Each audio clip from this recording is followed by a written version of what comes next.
ตัดยากมันตัดยากลมมันพัดแล้วมันพันกันมันตัดยากเชือกมันอะไรที่มันเชือกขึ้นเมย์บอกหัวน้ำก็ยังบ่ดับเชือกบกุลนะจ๋าเอาเชือกบกุลในเฮตบกุลมันพูกล่าเด้แล้วไข่คงไปไข่คงเสร็จแล้วจากอีไข่แจ้งหรือสังใดแล้วก็อีตะเลิดไปหาไข่ของแล้วก่อนเดี๋ยวนอนแล้วประมาณ5 ทุ่มไปไข่ของครับเมียอีมาบ่ไข่เมียโตนะอีมาบ่มากับโตบ่ไปบ่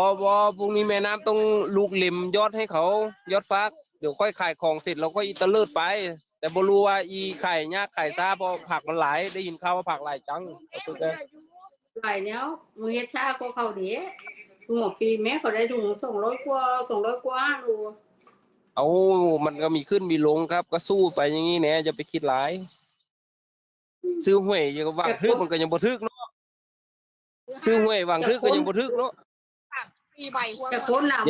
ว่าเป็นอะไรคนยายหอมว่าซื้อ53ก็ยังตั้ง4 ใบยังออก52ก็ยายหอมบอกอ่ะยายหอมมาช่วยกอกยายหอมมาช่วยกอกช่วยกันบุญนะพวกยหอมเดี๋ยวนี้เอาไปกินเมย์เฟย์พ่อเฟย์เข้ากันเบิ่นเอาเฮงกันเด้ยังไง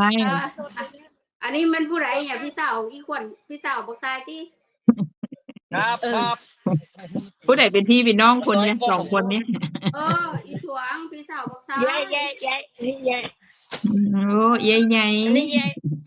อีเอ้ยใหญ่เป็นหลักเป็นฐานแกมีสติได้มึงไงอีเอ้ยใหญ่โอ้ยก็ซอยกับบ้านพลาดไปกินข้าวกินน้ำเมื่อกี้ยายนกหิวข้าวก็ยายนกก็บ่มีให้กินข้าวเฮ็ดงาน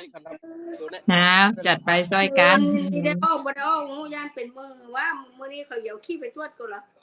เอาป่องไว้ให้ได้เดี๋ยวโรงพยาบาลมื้อใดล่ะยายบ่แม่นมืออื่นก็มือดูที่แผลก่อนดูที่แผลแต่ว่าการไข้บ่มีแล้วก็ดีแล้วล่ะดีแล้วได้กลับมาบ้านเป็นหลักใช้ให้ลูกให้หลานคือเก่าไอ้ที่แม่นะจะดื้อจังได๋กะฮักอีแม่อยู่เด้อเอาขนาดน้อยๆกูตีมึงเลยขวนปากดีปากนี่ดีใจไม่เอาเขาบอกให้มาเบิ่งมึงก็บ่มาจังได๋หาเรื่องแล้วมึงไงก่อนเด้อโมเมนต์แรกมาตีบอกแล้วมันบอกแล้ว